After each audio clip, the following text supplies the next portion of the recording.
ബിസ്മില്ലാഹിർ റഹ്മാനിർ റഹീം. അള്ളാഹുവിന്റെ സ്വർഗലോകത്തിൽ റബ്ബ് നമ്മുടെ അന്വേഷണത്തിൽ ബോധ്യപ്പെട്ടിട്ടുള്ള അല്ലെങ്കിൽ നമ്മൾ അറിഞ്ഞിട്ടുള്ള 8 വിഭാഗത്തിന് പ്രത്യേകമായി ഭവനം നിർമ്മിച്ചു കൊടുക്കുകയാണ്. ഈ 8 പേർക്ക് മാത്രമല്ല, ഇതിനപ്പുറവും അള്ളാഹു ചെയ്യുന്നുണ്ടാവാം. ഖുർആനിലും ഹദീസിലും നിന്നും നമുക്ക് പ്രാഥമികമായി മനസ്സിലാക്കാൻ കഴിയുന്ന ഈ 8 വിഭാഗം, അതിൽ ഒന്നാമത്തെ വിഭാഗം ദുരന്തങ്ങളിൽ ക്ഷമിക്കുന്ന ആളാണ്. ദുരന്തങ്ങളിൽ ക്ഷമിക്കുന്ന ആൾക്ക് സ്വർഗത്തിൽ അല്ലാഹു തആല ഒരു വീട് വെച്ചു കൊടുക്കുമെന്ന് മുഹമ്മദ് റസൂൽ സല്ലല്ലാഹു അലൈഹി വസല്ലം പഠിപ്പിച്ചിട്ടുണ്ട്. ആ ക്ഷമ എന്ന് പറയുന്ന, ആ ക്ഷമിക്കാനുള്ള യോഗ്യത എന്ന് പറയുന്ന ആ മഹത്തായ ഭാഗ്യത്തിലേക്ക് നമ്മുടെ ജീവിതത്തിൽ അല്ലാഹു അതിനുള്ള ഒരു പക്വതയും അതിനുള്ള ഒരു ശേഷിയും കഴിവും ഒക്കെ തന്ന് അനുഗ്രഹിക്കുമാറാവട്ടെ. ക്ഷമിക്കുന്നവന് സ്വർഗം അല്ലാതെ മറ്റൊരു പ്രതിഫലം ഇല്ല. ദുരന്തങ്ങൾ വരുമ്പോൾ ക്ഷമിക്കാം. സ്വന്തം ജീവിതത്തിൽ ദുരന്തങ്ങൾ ഉണ്ടാവാം, പ്രയാസങ്ങൾ ഉണ്ടാവാം, പെട്ടെന്ന് ചില മരണങ്ങൾ കുടുംബങ്ങളിൽ ഉണ്ടാവാം. ആ സമയത്ത് ക്ഷമിക്കുകയും ഇത് അള്ളാഹ് തന്നതാണെന്ന ഉൾവിചാരത്തോടുകൂടെ പടച്ചവനോട് കൂലി ചോദിക്കുകയും, പടച്ച റബ്ബേ ഒരു അനുഗ്രഹം ഇതിന്റെ പിന്നിൽ നീ വെച്ചിട്ടുണ്ടാകും എന്ന ഒരു ഉൾവിചാരത്തോടുകൂടെ സ്തുതി പറയുകയും ചെയ്താൽ ആ മനുഷ്യന് സ്വർഗത്തിൽ അള്ളാഹു ഒരു വീട് കൊടുക്കാം. അങ്ങനെയുള്ള ദുരന്തങ്ങളൊക്കെ നമ്മുടെ ജീവിതത്തിൽ വരാതെ അള്ളാഹു നമ്മെ കാത്തുരക്ഷിക്കട്ടെ. ഈ ദുരന്തങ്ങൾ അഭിമുഖീകരിക്കുമ്പോൾ കിട്ടുന്ന, ദുരന്തങ്ങളെ അഭിമുഖീകരിക്കുമ്പോഴുള്ള പക്വതയുള്ള പ്രവർത്തനത്തിന്റെ പ്രതിഫലമായി അള്ളാഹു തരുന്ന ഈ സ്വർഗത്തിന്റെ വീട്, ആ ദുരന്തങ്ങളെ അഭിമുഖീകരിക്കാതെയും അള്ളാഹു അവന്റെ ഔദാര്യമായി തന്നേക്കാം. അള്ളാഹു ആ ഭാഗ്യം നമുക്ക് തരുമാറാവട്ടെ. ഹദീസ് ഞാൻ വായിക്കാം. ഇമാം തുർമുദിയുടെ ജാമിഇലുണ്ട് ഹദീസ്. മഹാനായ അബൂ മൂസൽ അശ്അരി റളിയല്ലാഹു അൻഹുവിൽ നിന്നും നിവേദനം. അന്ന റസൂലുള്ളാഹി സ്വല്ലല്ലാഹു അലൈഹി വസല്ലമ ഖാല ഇദാ മാത വലദുൽ അബ്ദി ഖാലല്ലാഹു ലിമലായികതിഹി ഖബ്ലതും വലദ അബ്ദി ഫയഖൂലൂന നഅം ഫയഖൂലു ഖബ്ലതും സമറത ഫുആദിഹി ഫയഖൂലൂന നഅം. അല്ലാഹുവിന്റെ ഹബീബ് പറയാ, ഭൂമിയിൽ ചില മരണങ്ങൾ ഉണ്ടാവും. എങ്ങനത്തെ മരണാണെന്നറിയോ? ഒരു വീട്ടിലെ ഏറ്റവും വലിയ കുസൃതി കുടുക്കയുടെ മരണം, ഒരു വീട്ടിലെ ഒരു കുഞ്ഞിളം പ്രായക്കാരന്റെ മരണം, കൊച്ചു കുട്ടികളുടെ മരണം ചില കുടുംബങ്ങളിൽ ഉണ്ടാവും. അല്ലാഹുവേ കാക്കണേ തമ്പുരാനെ. ഹബീബ് പറയാണ്, അല്ലാഹുവിന്റെ ഒരു ഇഷ്ടദാസന്റെ കുട്ടി മരിക്കുകയാണ്. ആ റൂഹ് പിടിച്ചു കൊണ്ടുവരുന്ന മലക്കുകളോട് അല്ലാഹു ചോദിക്കുമത്രേ, ഖബ്ലത്തും വലദ അബ്ദി, എന്റെ പ്രിയപ്പെട്ട അടിമയുടെ കുഞ്ഞിനെ നിങ്ങൾ പിടിച്ചു കൊണ്ടുവരികയാണോ? എന്റെ പ്രിയപ്പെട്ട അടിമയുടെ കുട്ടിയുടെ റൂഹ് നിങ്ങൾ പിടിച്ചോ മലക്കുകളെ? ഫയഖൂലൂന നഅം, മലക്കുകൾ പറയും, ഉവ്വ റബ്ബേ, ഞങ്ങൾ റൂഹ് പിടിച്ചു, നീ പറഞ്ഞേൽപ്പിച്ചതല്ലേ. അല്ലാഹു വീണ്ടും ചോദിക്കാണ്, ഖബ്ലത്തും സമറത ഫുആദിഹി, എന്റെ അടിമയുടെ കരളിന്റെ ഇമ്പത്തെയാണോ പിടിച്ചുകൊണ്ടുവന്നത്? എന്റെ അടിമയുടെ ജീവന്റെ ജീവനെയാണോ നിങ്ങൾ കൊണ്ടുവന്നിരിക്കുന്നത്? ഫയഖൂലൂന നഅം, ഉപ്പാടെ പൊന്നാര മോനെയാ കൊണ്ടുവന്നത്, ഉമ്മച്ചിയുടെ പൊന്നാര മോളയാ കൊണ്ടുവന്നത്. കുട്ടികൾ മരിച്ചിട്ട് ആ വീട്ടിലുണ്ടാകുന്ന ഒരു അസ്വസ്ഥത, പടച്ചോനെ അല്ലാഹുവേ, അല്ലാഹു കാത്തുരക്ഷിക്കട്ടെ. ഒരു സമാധാനം കുട്ടികളെ കൊണ്ടാണ് വീട്ടിലുണ്ടാവുന്നത്. ആ സമാധാനം തരുന്ന ആ പൂമ്പാറ്റകൾ എങ്ങാനും തിരിച്ചു പോയി കഴിഞ്ഞാൽ അല്ലാഹുവേ കണക്കുകൂട്ടാൻ കഴിയാത്തൊരു ദുരന്തം. പടച്ചോൻ ഈ ഒരു അവസ്ഥ അഭിമുഖീകരിക്കുന്നതിൽ നിന്നും നമ്മെ കാത്തുരക്ഷിക്കട്ടെ. സംഗതി കൂലിയുണ്ട്, ഇത് വേറെ കാര്യം. പക്ഷെ നമ്മളൊക്കെ വെറും മനുഷ്യരാണ്, പച്ച പാവങ്ങളാ. അല്ലാഹു അലി ഇങ്ങനെ ചോദിക്കണോ മലക്കുകളോട്, എന്റെ അടിമയുടെ ജീവന്റെ ജീവനെയാണോ നിങ്ങൾ കൊണ്ടുവന്നത്? അവന്റെ ഹൃദയത്തിന്റെ മധുരത്തെയാണോ കൊണ്ടുവന്നത്? ഖബ്ലത്തും സമറത ഫുആദിഹി, എന്റെ അടിമയുടെ മനസ്സിന്റെ ഇമ്പത്തെയാണോ നിങ്ങൾ ഇങ്ങോട്ട് കൊണ്ടുവന്നത്? എന്തിനാ റബ്ബ് ഇങ്ങനെ പുന്നാരിച്ച് ചോദിക്കുന്നത്? മലക്കുകൾ പറയും, അതേ റബ്ബേ, ആ കുടുംബം വല്ലാത്ത സങ്കടത്തിലാണ് അല്ലാഹ്. അപ്പോൾ അല്ലാഹു അവരോട് ചോദിക്കും, ഇത്രയും വലിയൊരു ദുരന്തം അഭിമുഖീകരിച്ചപ്പോ എന്റെ പ്രിയപ്പെട്ട അടിമ മാദാ ഖാല അബ്ദി, എന്റെ പ്രിയപ്പെട്ട അടിമ അന്നേരം പറഞ്ഞതെന്തൊക്കെയാണ്? എന്തൊക്കെയാ പറഞ്ഞത്? അലറി വിളിച്ച് കരയൽ അല്ലല്ലോ, അത് അമലിനെ പൊളിച്ചു കളയുന്ന കാര്യമാണ്. മരിച്ചോടത്ത് അലറി വിളിച്ച് കരയുന്ന വിഷയം നമുക്ക് ഒരു ദിവസം സംസാരിക്കാനുണ്ട്. അള്ളാഹു തൗഫീഖ് ചെയ്യട്ടെ. അതല്ല പക്വത. പ്രിയപ്പെട്ട കുട്ടിയെ അള്ളാഹുവിന്റെ മലക്കുകൾ റൂഹ് പിടിച്ച് അങ്ങോട്ട് കൊണ്ടുപോകുമ്പോൾ റബ്ബ് ചോദിക്കാ മലക്കുകളോട്, ആ നേരത്തിന്റെ പ്രിയപ്പെട്ട അടിമ എന്താണ് പറഞ്ഞത് മലക്കുകളെ? ആ സമയത്ത് മലക്കുകൾ പറയും, പടച്ചോനെ, ചുണ്ടിങ്ങനെ വിതുമ്പി വിതുമ്പി വരുമ്പോഴും നിന്റെ പ്രിയപ്പെട്ട അടിമ നേരത്തെ പറഞ്ഞത് ഹമീദക വസ്തർജഅ. ഈ ഒരു സങ്കടം എന്റെ റബ്ബ് എനിക്ക് തരുമ്പോ ഇതിന്റെ പിന്നിൽ അവനൊരു ഖൈർ വെച്ചിട്ടുണ്ട്. അൽഹംദുലില്ലാഹ്, എന്നാലും ഒരു ഖൈർ ഉണ്ടല്ലോ. അല്ലാഹ് പടച്ച റബ്ബേ, ഇന്നാ ലില്ലാഹി വ ഇന്നാ ഇലൈഹി റാജിഊൻ. റബ്ബിന് സ്തുതി പറയാ, ദുരന്തങ്ങളിലും സ്തുതി പറയാ, എന്നിട്ട് ഒരു പക്വതയോടുകൂടെ ദുരന്തത്തെ അഭിമുഖീകരിക്കാം. ഇന്നാ ലില്ലാഹി വ ഇന്നാ ഇലൈഹി റാജിഊൻ എന്ന ദിക്ർ അല്ലാഹുവാണ് എല്ലാം തന്നത്, തിരിച്ചു കൊണ്ടുപോകുന്നതും അല്ലാഹുവാണ്. ആ ദിക്റിന്റെ ഈ ആശയത്തെ മനസ്സിൽ തട്ടി ഉള്ളറിഞ്ഞിട്ട് ഈ ദിക്ർ ചൊല്ല, ഇന്നാ ലില്ലാഹി ദിക്ർ ചൊല്ല. അങ്ങനെയാണ് ആ ദുരന്തത്തെ നിന്റെ അടിമ അഭിമുഖീകരിച്ചത്. ആദ്യം നിനക്ക് സ്തുതി പറഞ്ഞു, മനസ്സറിഞ്ഞ് ഇന്നാ ലില്ലാഹി ചൊല്ലി, അത് ഉൾക്കൊണ്ടു. അല്ലാഹ് തന്ന ദുരന്തമാണ് എന്ന തിരിച്ചറിവ് അവനുണ്ടായിരുന്നു. അവന്റെ പക്വതയുള്ള ആ പെരുമാറ്റം അള്ളാഹുവിനങ്ങ് ഇഷ്ടപ്പെടും. അള്ളാഹു മലക്കുകളോട് പറയും, ഇബ്നു ലിഅബ്ദി ബൈതൻ ഫിൽ ജന്നാ. എന്നാൽ മലക്കുകളെ, എന്റെ അടിമയ്ക്ക് നിങ്ങൾ സ്വർഗത്തിൽ ഒരു വീട് വെച്ചോ ഇപ്പോൾ തന്നെ. മാത്രവുമല്ല, ആ വീടിന് നിങ്ങൾ പേര് വെക്കണം, സമ്മൂഹു ബൈത്തുൽ ഹംദി. പൊന്നുമോൻ പൊന്നുമോള് മരിച്ചിട്ടും അവിടെ അള്ളാഹ്ക്ക് സ്തുതി പറയാൻ മറക്കാതിരുന്ന ഈ അടിമയുടെ വീടിന് സ്തുതിയുടെ വീട്, അതായത് ഹംദിന്റെ വീടെന്ന് പേര് വെക്കൂ. അപ്പൊ ദുരന്തങ്ങളിൽ അള്ളാഹ് തന്നതാണെന്ന ഉൾവിചാരത്തോടെ പക്വതയോടുകൂടെ ക്ഷമിച്ചാൽ സ്വർഗത്തിൽ അള്ളാഹു ഒരു വീട് നൽകും. ഇതാണ് ഒന്നാമത്തെ വിഭാഗം. അള്ളാഹു ആ ഭാഗ്യം, നമ്മുടെ കൂട്ടത്തിൽ പലരുടെയും മക്കൾ മരിച്ചവരൊക്കെ ഉണ്ട്.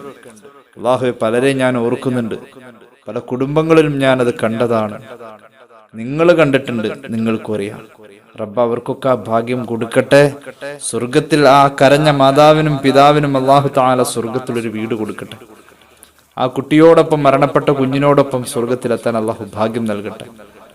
അതോടൊപ്പം അത്തരം ദുരന്തങ്ങൾ തന്ന് അള്ളാഹു നമ്മെ പരീക്ഷിക്കുന്ന ഒരവസ്ഥയിൽ നിന്നും റബ്ബ് നമ്മെ രക്ഷപ്പെടുത്തട്ടെ. അള്ളാഹുവേ, താങ്ങാൻ കഴിയാത്ത ദുരന്തങ്ങളൊന്നും തരല്ലേ അല്ലാ.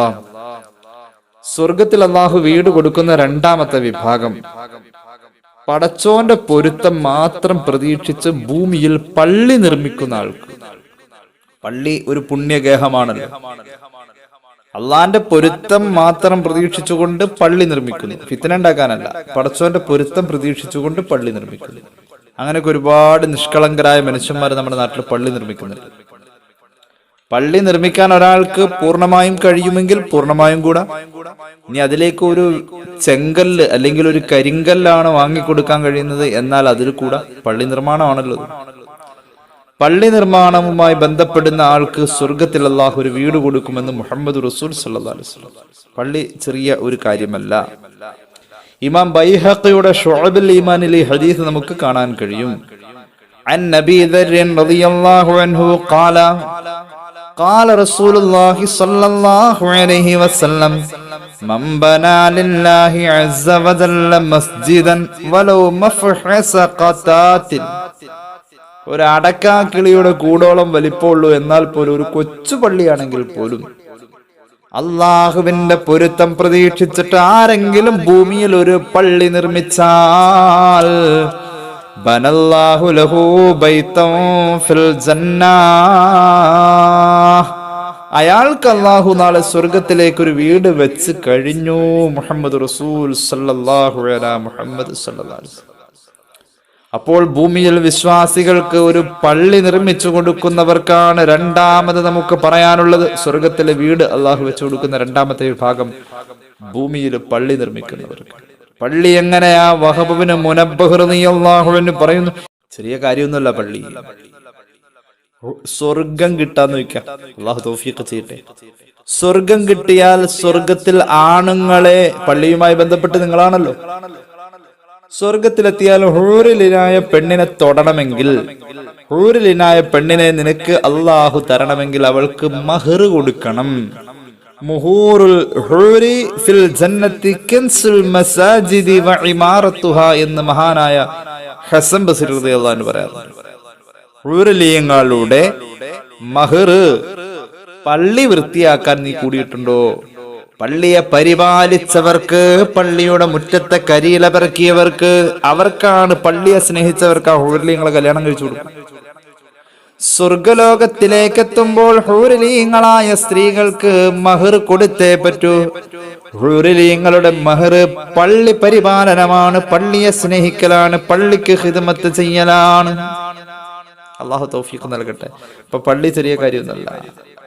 മഹാന്മാർ പഠിപ്പിക്കുന്നത് കാണാം. വഹബ് ഇബ്നു മുനബ്ബഹ് റളിയല്ലാഹു അൻഹു പറയുന്നു, യുഅ്താ ബിൽ മസാജിദി യൗമൽ ഖിയാമ.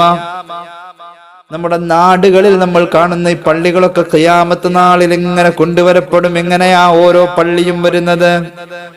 കഅംസാലി സുഫുനി മുകല്ലലതം ബിദ്ദുർരി വൽ യാഖൂത്ത്. കോമേദങ്ങൾ, അതുപോലെ തന്നെ മാണിക്യ കല്ലുകൾ, ഇതൊക്കെ ഇങ്ങനെ വെച്ച് അരിക പിടിപ്പിച്ച് മനോഹരമാക്കി കപ്പലിനെ പോലെ ഒഴുകി ഒഴുകി മഹ്ശറയിലേക്ക് ഓരോ പള്ളികളും നല്ല വലിപ്പത്തിൽ ഇങ്ങനെ വന്നു ചേരുമെന്ന് മഹാന്മാര് പഠിപ്പിക്കാണ്.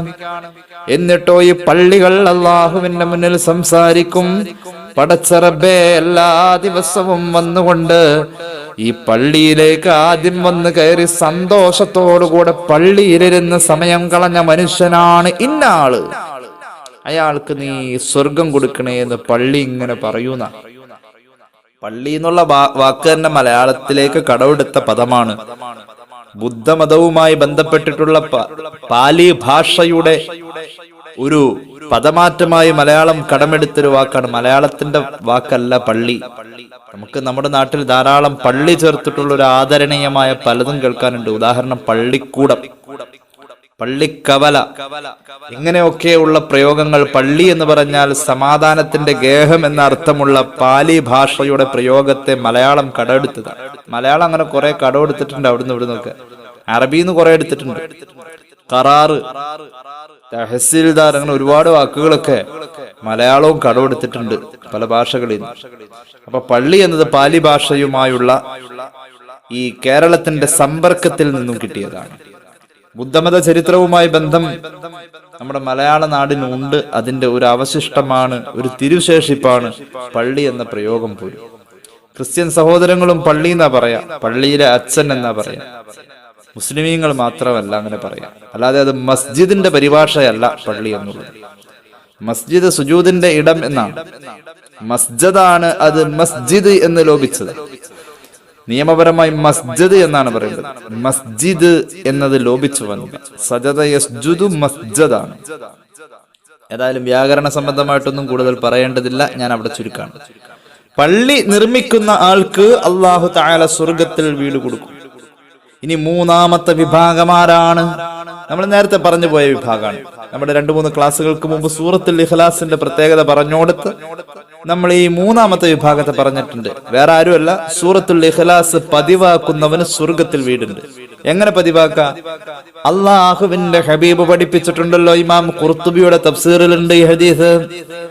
മൻ ഖറഅ ഖുൽ ഹുവല്ലാഹു 11 മററാത്തിൻ ബുനിയ ലഹു ഖസ്റുൻ ഫിൽ ജന്നാ. ആരെങ്കിലും ഖുൽ ഹുവല്ലാഹു അഹദ് അധ്യായം 10 പതിവാക്കുന്നുവെങ്കിൽ അവന് ഒരു വീട് അല്ലാഹു സ്വർഗത്തിൽ നിർമ്മിച്ചു. 10 പതിവാക്കുന്നവൻ ഒരു വീട്. 20 പതിവാക്കുന്നവൻ വമൻ ഖറഅഹ 20 മററത്തൻ ബുനിയ ലഹു ഖസ്റാനി. 20 പതിവാക്കുന്നവന് 2 കൊട്ടാരം അല്ലാഹു പണിതു. 30 പതിവാക്കുന്നത് എങ്കിൽ അല്ലാഹു 3 കൊട്ടാരം പണിതു. ഇത് കേൾക്കുമ്പോൾ സയ്യിദുനാ ഉമർ ഇബ്നുൽ ഖത്താബ് റളിയല്ലാഹു അൻഹു അല്ലാഹുവിന്റെ ഹബീബിനോട് ചോദിക്കുന്നുണ്ട്, യാ റസൂലല്ലാഹ് ഇദല്ല നുക്സിറന്ന ഖുസൂറന, ഇങ്ങനെയാണ് അള്ളാഹുവിന്റെ രീതിയെങ്കിൽ നബിയെ ഞങ്ങളുടെ കൊട്ടാരത്തിന്റെ എണ്ണം കൂട്ടും നബിയെ, കൊട്ടാരത്തിന്റെ എണ്ണം ഞങ്ങൾ വർദ്ധിപ്പിക്കും. ഹബീബ് പറഞ്ഞു സല്ലല്ലാഹു അലൈഹി വസല്ലം, അല്ലാഹു ഔസഉ മിൻ ദാലിക, എന്നാൽ നിങ്ങളെക്കാളും അള്ളാഹു വിശാലത ചെയ്യുന്നവനാണ്, അവൻ കൊട്ടാരത്തിന്റെ എണ്ണം കൂടുതൽ തരാൻ തയ്യാറുമാണ്. ഉൾമറേ സയ്യിദുനാ റസൂലുള്ളാഹി സല്ലല്ലാഹു അലൈഹി മുഹമ്മദ് സല്ലല്ലാഹു അലൈഹി വസല്ലം. അപ്പോൾ മൂന്നാമത്തെ വിഭാഗം സൂറത്തുൽ ഇഖ്ലാസ് പതിവാക്കുന്നവരാണ്. ഒറ്റ പ്രത്യേകതയും കൂടി പറയാം. ഒരു സ്വഹാബി വന്നുകൊണ്ട് അള്ളാഹുവിന്റെ ഹബീബിന്റെ മുന്നിൽ സങ്കടം പറയാൻ തുടങ്ങി. ഇതും ഇമാം ഖുർത്തുബി രേഖപ്പെടുത്തുന്നുണ്ട്. എന്താ സങ്കടം? നബിയെ, എന്റെ കുടുംബത്തിൽ ദാരിദ്ര്യമാണ്, പട്ടിണിയാണ്, അൽ ഫഖറ വലീഖൽ മഈശ, ഞാൻ ജോലിക്ക് പോകുന്നുണ്ട്, കൊണ്ടുവരുന്നത് എന്റെ കുടുംബത്തിന് തികയുന്നില്ല നബിയെ. അള്ളാഹുവിന്റെ ഹബീബ് പറഞ്ഞു, സാമ്പത്തിക പ്രയാസങ്ങൾ കുടുംബത്തിൽ നിന്നും ഇല്ലാതെ പോവാൻ, കടബാധ്യതകൾ തീരാൻ, ദാരിദ്ര്യമില്ലാതാവാൻ എല്ലാവർക്കും ചെയ്യാൻ പറ്റുന്ന ഒരു കാര്യം റസൂലുള്ളാഹി പഠിപ്പിച്ചു. ഇദാ ദഖൽതൽ ബൈത ഫസല്ലിം ഇൻ കാന ഫീഹി അഹദ്, പണി കഴിഞ്ഞ് വീട്ടിലേക്ക് വരുമ്പോൾ വീട്ടിൽ ആരെങ്കിലും ഉണ്ടെങ്കിൽ ആ കാണുന്ന ആളോട് നീ അങ്ങോട്ട് സലാം പറഞ്ഞിട്ട് വേണം വീട്ടിലേക്ക് കയറാൻ. ഇനി അവിടെ ആരുമില്ലെങ്കിൽ എന്റെ പേരിൽ സലാം ചൊല്ലിക്കോ. അസ്സലാമു അലൈക അയ്യുഹൻ നബിയ്യു വറഹ്മത്തുള്ളാഹി വബറകാതുഹു, അസ്സലാമു അലൈനാ വഅലാ ഇബാദില്ലാഹിസ് സ്വാലിഹീൻ. ആരുമില്ലാത്തൊരവസ്ഥയാണെങ്കിൽ ഇതെങ്കിലും ചൊല്ലണം. അത് ചൊല്ലിയോ, അത് കഴിഞ്ഞതിന് ശേഷം ഒറ്റ പ്രാവശ്യം ഖുൽ ഹുവല്ലാഹു അഹദ് ഓതിക്കഴിഞ്ഞാൽ വഖറഅ ഖുൽ ഹുവല്ലാഹു അഹദ് മറത്തൻ വാഹിദ, ഇങ്ങനെ ചെയ്താൽ നിന്റെ സാമ്പത്തിക പ്രയാസങ്ങൾ മാറി കുടുംബത്തിലേക്ക് ഐശ്വര്യം പെയ്തിറങ്ങുമെന്ന് മുഹമ്മദ് റസൂൽ സല്ലല്ലാഹു അലൈഹി വസല്ലം. ഫഫഅല റജുലു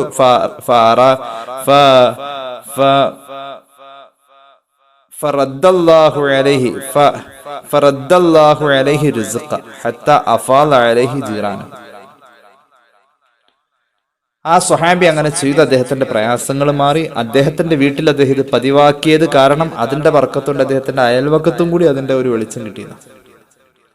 സ്വർഗത്തിൽ വീട് കിട്ടുന്ന, സ്വർഗത്തിൽ അല്ലാഹു വീട് കൊടുക്കുന്ന മൂന്നാമത്തെ വിഭാഗം സൂറത്തുൽ ഇഖ്ലാസ് പതിവാക്കുന്നവരാ.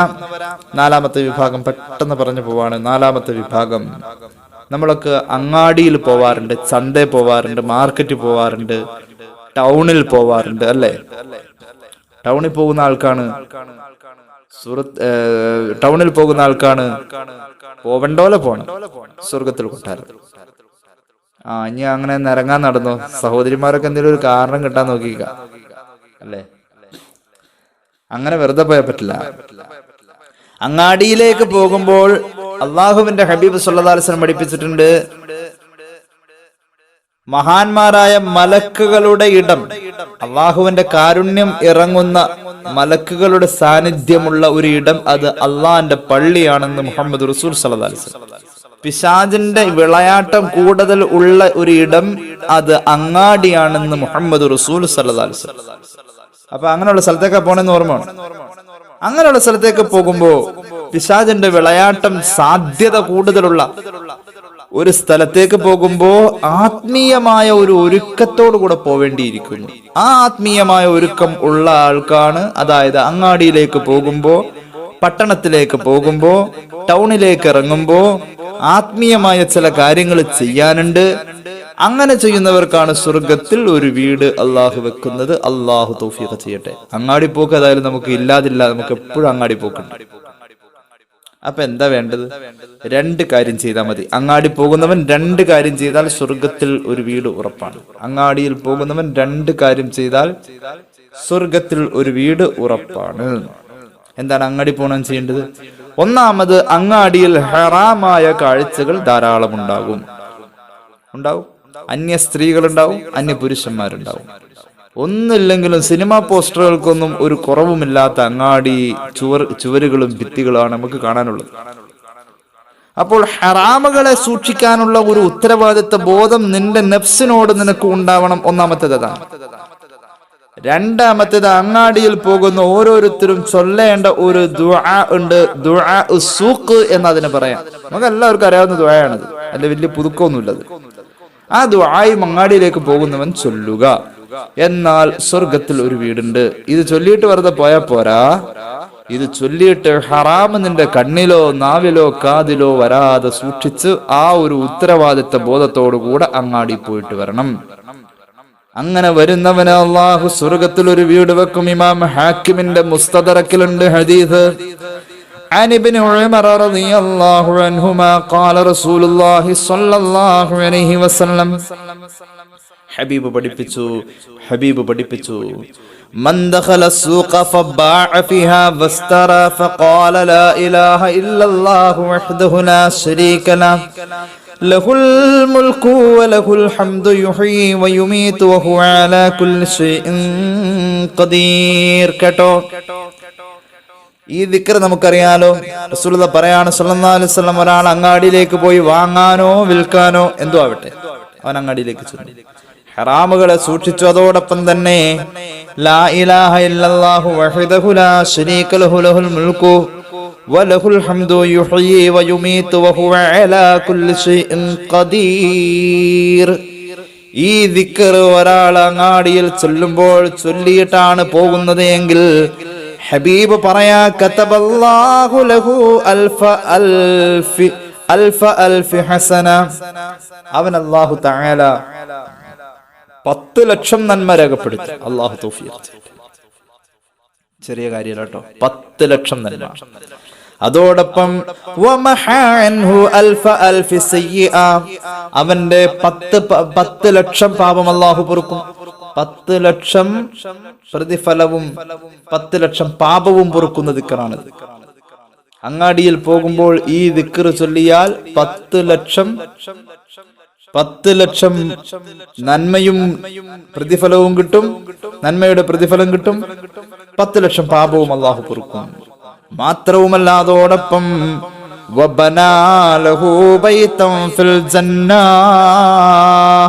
സ്വർഗത്തിൽ അല്ലാഹു ഒരു വീടും വെച്ചു കൊടുക്കും എന്ന് മുഹമ്മദ് റസൂൽ സല്ലല്ലാഹു അലൈഹി മുഹമ്മദ്. ഈ ഹദീസ് എവിടെ ഉണ്ട്? ഇമാം ഹാക്കിമിന്റെ മുസ്തദറക്കിൽ ഈ ഹദീസ് നമുക്ക് കാണാം. വേറെയും റിവായത്തുകൾ ഉണ്ട്. അപ്പൊ അങ്ങാടി പോകുന്നവർക്ക് ഒരു സന്തോഷ വാർത്ത ഈ ഹദീസാണ്. ഏറെ ശ്രദ്ധിക്കണം. അങ്ങാടികളിൽ ഹറാമിന്റെ വിളയാട്ടമുള്ളതാണ്. അതുകൊണ്ട് അത് നമ്മുടെ കണ്ണിലോ കാതിലോ കൽബിലോ ഒരു സ്ഥലത്തും വരാതെ നമ്മൾ സൂക്ഷിക്കുന്നതിന്റെ കൂടെ ലാ ഇലാഹ ഇല്ലല്ലാഹു വഹ്ദഹു ലാ ശരീക ലഹു ലഹുൽ മുൽക്കു വലഹുൽ ഹംദു യുഹ്യി വയുമീതു വഹുവ അലാ കുല്ലി ഷൈഇൻ ഖദീർ. അല്ലാഹുവേ ഞങ്ങൾക്ക് തൗഫീഖ് നൽകണേ അല്ലാഹ്. അല്ലാഹുവേ ഞങ്ങൾക്ക് തൗഫീഖ് നൽകണേ അല്ലാഹ്. ഇനി സ്വർഗത്തിൽ വീട് കിട്ടുന്ന 5ാമത്തെ വിഭാഗം, നിസ്കാരത്തിൽ സഫ് ശ്രദ്ധിക്കുന്നവനാണ് സ്വർഗത്തിൽ വീട്. അപ്പൊ അവർക്ക് ഇത് പള്ളി പോണവർക്ക് മാത്രം പറഞ്ഞേക്കണ കാര്യമാണ് അല്ല. നമ്മുടെ വീട്ടിലെ പെമ്മക്കളില്ലേ, മരുമക്കളില്ലേ, ഉമ്മ വിളിച്ചു കൂട്ടിയിട്ട് ജമാഅത്തായിട്ട് അങ്ങനെ നിസ്കരിക്കുക. വീട്ടിൽ തന്നെ ഉമ്മായും മോള് നിസ്കരിക്കട്ടെ, ഉമ്മായും മരുമോള് നിസ്കരിക്കട്ടെ. അങ്ങനെ വീട്ടിലാണെങ്കിൽ പോലും നിസ്കരിക്കുമ്പോൾ സഫിനൊരു പ്രാധാന്യം കൊടുക്കുന്നുവെങ്കിൽ സഫ് ശ്രദ്ധിക്കുന്നവന് സ്വർഗത്തിൽ വീടുണ്ട്. അല്ലാഹുവിന്റെ ഹബീബ് പ്രത്യേകം പറഞ്ഞു, മൻ സദ്ദ ഫുർജതൻ ഫിസ്സഫി റഫഅല്ലാഹു ബിഹാ ദറജതൻ വബനാ ലഹു ബിഹാ ബൈതൻ ഫിൽ ജന്നാ. നിസ്കാരത്തിൽ സഫ് ശ്രദ്ധിക്കുന്ന മനുഷ്യന് അല്ലാഹു തആല സ്വർഗത്തിൽ ഒരു വീട് കൊടുക്കുമെന്ന് മുഹമ്മദ് റസൂൽ സല്ലല്ലാഹു അലൈഹി വസല്ലം. ഞാൻ വിശദീകരിക്കുന്നില്ല, അത് ഞാൻ പെട്ടെന്ന് പറഞ്ഞു പോവാണ്. 6ാമത്തെ വിഭാഗം, സ്വർഗത്തിൽ അല്ലാഹു വീട് വെച്ചു കൊടുക്കുന്ന 6ാമത്തെ വിഭാഗം റവാത്തിബ് സുന്നത്തുകൾ പതിവാക്കി നിസ്കരിക്കുന്നവർക്കാണ്. റവാത്തിബ് സുന്നത്ത് പതിവാക്കണം. റവാത്തിബ് സുന്നത്തുകൾ ഞാനൊന്ന് പറയാം. ഹിയ 4 റകഅത്തിൻ ഖബ്ല ളുഹ്രിൻ വബഅദഹു, 4 റകഅത്ത് ളുഹറിന്റെ മുമ്പ്, 4 റകഅത്ത് ളുഹറിന്റെ ശേഷം. അപ്പൊ 4 4 8 ആയി. വഖബ്ല അസ്രിൻ, അസ്റിന് മുമ്പ് 4, അപ്പൊ 8 4 12 ആയി. വറകഅതാനി ഖബ്ല മഗ്രിബിൻ, മഗ്രിബിന് മുമ്പ് 2, അപ്പൊ എത്രയായി? 14 ആയി. 12ഉം 2ഉം 14.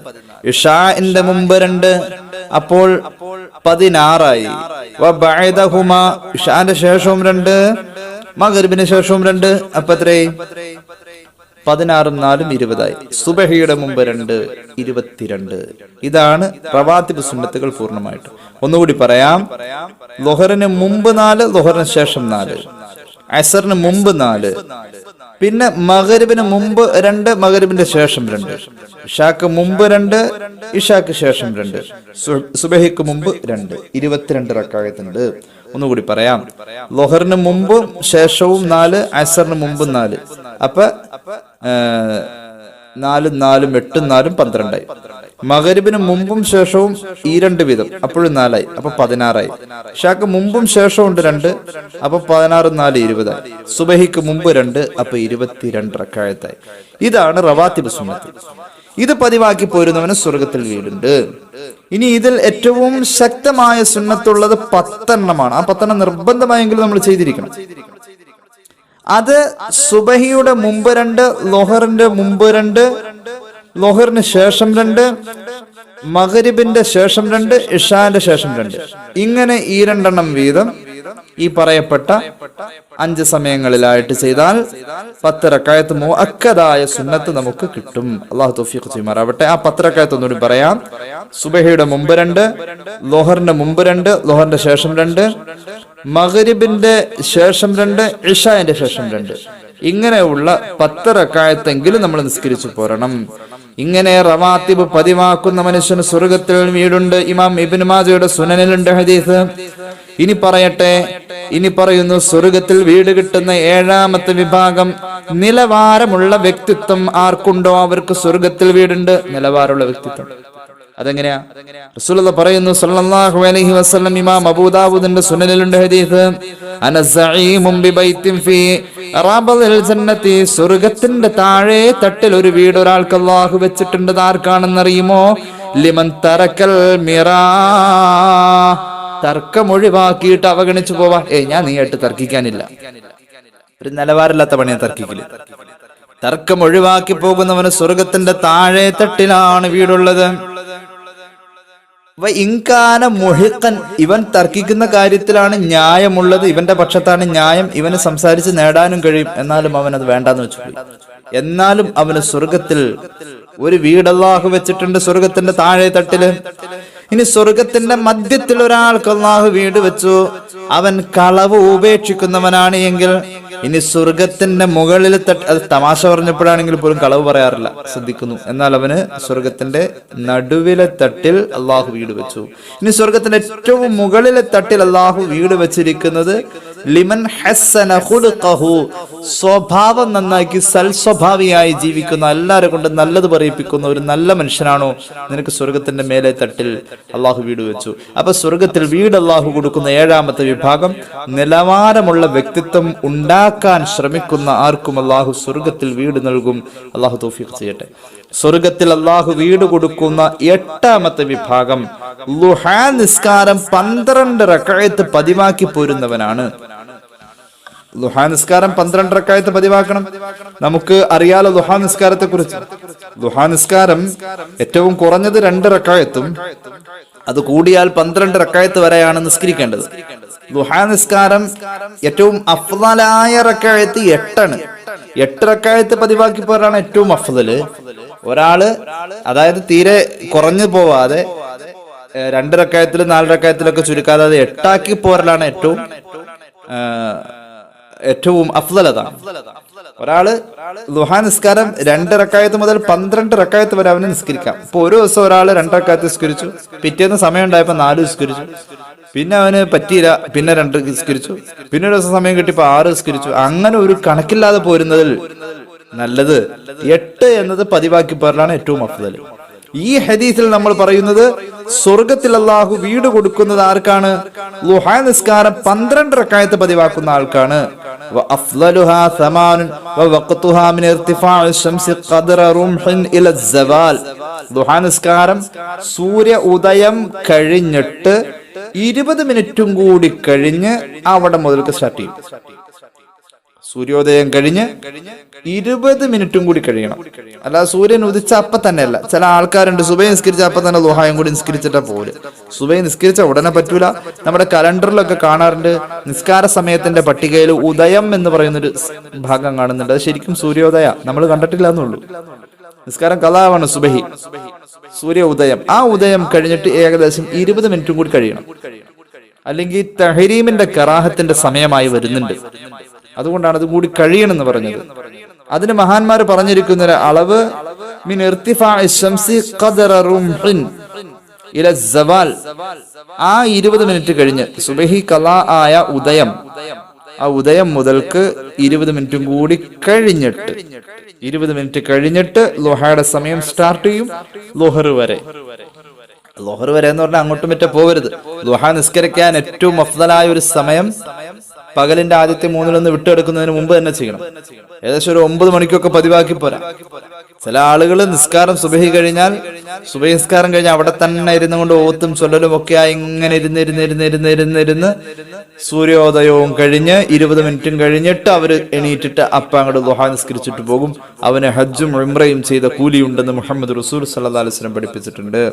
അപ്പോ പകലിന്റെ 3-1 പകലിന്റെ 4-1 വിട്ടുകിടക്കുന്നതിന് മുമ്പ് ഏകദേശം ഒരു 9 മണിക്ക് മുമ്പൊക്കെ ആയിട്ട് നിസ്കരിക്കാം ളുഹാ നിസ്കാരം 12 റക്അത്ത് പതിവാക്കി നിസ്കരിക്കുന്നവന് സ്വർഗത്തിൽ വീടുണ്ട്. അള്ളാഹുവിന്റെ ഹബീബ് പഠിപ്പിച്ചിട്ടുണ്ട്, സ്വർഗത്തിൽ ഒരു പ്രത്യേക കവാടമുണ്ട്. ആ കവാടത്തിന്റെ പേര് ബാബുൽ ളുഹാ എന്നാണ്. അതിലൂടെ കടന്നു പോകുന്നവർ ളുഹാ നിസ്കാരം പതിവാക്കിയ ആളുകളാണ് അതിലൂടെ കടന്നു പോകുന്നത്. അതിലൂടെ കടന്നു പോകാൻ അവരെ പ്രത്യേകം ക്ഷണിക്കുമെന്നാണ്. അള്ളാഹുവിന്റെ ഒരു മലക്ക് അവിടെയുണ്ട്. ഐനല്ലദീന കാനൂ യുദീമൂന അലാ സ്വലാത്തിൽ ളുഹാ ഹാദാ ബാബുക്കും ഫദ്ഖുലൂഹു എന്ന് വിളിച്ചു പറയും മലക്ക്. എവിടെയാ ളുഹാ നിസ്കാരം പതിവാക്കിയ ആളുകൾ? ഈ വാതിലിലൂടെ ഇതിലൂടെ കടന്നു പോകൂ. അള്ളാഹു നമുക്ക് ആ ഭാഗ്യം തരട്ടെ. ളുഹാ നിസ്കരിക്കുന്നവന് സാമ്പത്തിക ഉയർച്ച ഉണ്ടാകുമെന്ന് ഖുർആനൊക്കെ പലയിടത്തും സൂചിപ്പിച്ചിട്ടുണ്ട്. അതുകൊണ്ട് ളുഹാ നിസ്കാരം നമുക്ക് ജീവിതത്തിന്റെ ഒരു ഭാഗമാക്കണം. അള്ളാഹു തൗഫീഖ് ചെയ്യുമാറാവട്ടെ. അപ്പൊ ളുഹാ നിസ്കാരം ഹബീബ് പഠിപ്പിച്ചു സല്ലല്ലാഹു അലൈഹി വസല്ലം സ്വഹാബികളോട് പലരോടും വസിയത്തായി ഏൽപ്പിക്കുകയാണ് ഉണ്ടായത്. ഇബ്നു ഉമർ തങ്ങൾ പറയാണ്, ഞാൻ അബൂദർ റളിയല്ലാഹു അൻഹു എന്ന മഹാനായ വലിയ സ്വഹാബിയോട് ഒരിക്കൽ പറഞ്ഞു. ഇബ്നു ഉമർ എന്ന് പറഞ്ഞാൽ റളിയല്ലാഹു അൻഹു ഉമർ റളിയല്ലാഹുവിന്റെ മകനാണ്. അപ്പോൾ ഉമർ റളിയല്ലാഹുവിനോളം പ്രായവും പക്വതയൊക്കെ ഉള്ള വലിയ സ്വഹാബിയാണ് അബൂദർ റളിയല്ലാഹു. അബൂദർ റളിയല്ലാഹുവിനോട് വാപ്പാടെ പ്രായമുള്ള സ്വഹാബിയോട് ഉമർ റളിയല്ലാഹുവിന്റെ മകൻ അബ്ദുല്ലാഹ് ഇബ്നു ഉമർ തങ്ങൾ ചോദിച്ചു, റളിയല്ലാഹു അൻഹു, ഔസിനിയാം, എന്റെ വാപ്പാടെ സഹോദര, അങ്ങനെ എനിക്ക് കുറച്ച് കാര്യങ്ങൾ വസിയത്ത് ഏൽപ്പിക്കും. അദ്ദേഹം പറഞ്ഞു, അള്ളാഹുവിന്റെ ഹബീബ് സല്ലല്ലാഹു അലൈഹി വസല്ലം തങ്ങളോട് ഞാൻ എന്റെ ചെറുപ്പകാലത്തിൽ ചോദിച്ചിട്ടുണ്ട് ഒരു വസിയത്ത്. അന്ന് അള്ളാഹുവിന്റെ ഹബീബ് എന്നോട് പറഞ്ഞത് ളുഹാ നിസ്കരിക്കാനാണ്. ഞാനത് നിന്നോടും വസിയത്ത് ഏൽപ്പിക്കാം. മോനെ, മൻ സല്ലല്ലാഹു റകഅതൈൻ ലം യുക്തബ ബൈനൽ ഗാഫിലീൻ. ളുഹാ 2 റകഅത്ത് നിസ്കരിച്ചാൽ കേട്ടോ ളുഹാ 2 റകഅത്താണ് ഒരാൾ നിസ്കരിക്കുന്നതെങ്കിൽ മലക്കുകൾ അവനെ കുറിച്ച് രേഖപ്പെടുത്താ ആഖിറം മറന്നവനല്ല ഇവൻ എന്നാണ്. ളുഹാ 2 റകഅത്ത് പതിവാക്കുന്നവനെ പറ്റി മലക്കുകൾ രേഖപ്പെടുത്താ ഇവൻ ആഖിറം മറന്നവനല്ല. ളുഹാ നിസ്കാരത്തെ ഒരാൾ 4 റകഅത്താണ് പതിവാക്കുന്നതെങ്കിൽ മലക്കുകൾ അവനെ കുറിച്ച് രേഖപ്പെടുത്താ കുത്തിബ മിനൽ ആബിദീൻ, ഇവൻ ഭൂമിയിൽ വന്നിട്ട് ഇബാദത്തൊക്കെ എന്തൊക്കെയോ ചെയ്തവനാണ്, അങ്ങനെ രേഖപ്പെടുത്തും. ളുഹാ നിസ്കാരം ഒരാൾ 6 റകഅത്ത് പതിവാക്കി പോരുന്നുവെങ്കിൽ അവനെ കുറിച്ച് മലക്കുകൾ എഴുതി വെക്കുന്നത്, അല്ലെങ്കിൽ അവനെ കുറിച്ച് അള്ളാഹു പരിഗണിക്കുന്നത് അവന്റെ പിന്നാലെ പാപങ്ങൾ പോകൂല, തെറ്റുകുറ്റങ്ങൾ അവന്റെ കൂടെ കൂടൂല. അങ്ങനത്തെ മനുഷ്യനാ. കാരണം ളുഹാ 6 നിസ്കരിക്കുന്നവനാണ്. അത് 8 പതിവാക്കുന്നത് എങ്കിൽ അള്ളാഹുവിനെ അക്ഷരാർത്ഥത്തിൽ അനുസരിച്ചവൻ എന്ന് രേഖപ്പെടുത്തും. കുത്തിബ മിനൽ ഖാനിതീൻ. 8. 10 ഈ ഹദീസിൽ കാണുന്നില്ല. പിന്നെ പറയുന്നത് 12 ആണ്. മൻ സല്ലല്ലാഹു റകഅതൻ, ആരെങ്കിലും 12 പതിവാക്കി പോന്നാൽ ബുനിയലഹു ബൈത്തുൻ ഫിൽ ജന്ന, സ്വർഗ്ഗത്തിൽ അല്ലാഹു അവനൊരു വീട് നിർമ്മിച്ചു എന്ന് മുഹമ്മദ് റസൂൽ സല്ലല്ലാഹു അലൈഹി വസല്ലം തങ്ങളിൽ നിന്നും സ്വഹാബിക്ക് വസിയത്തായി കിട്ടി. അല്ലാഹു തൗഫീഖ് ചെയ്യട്ടെ.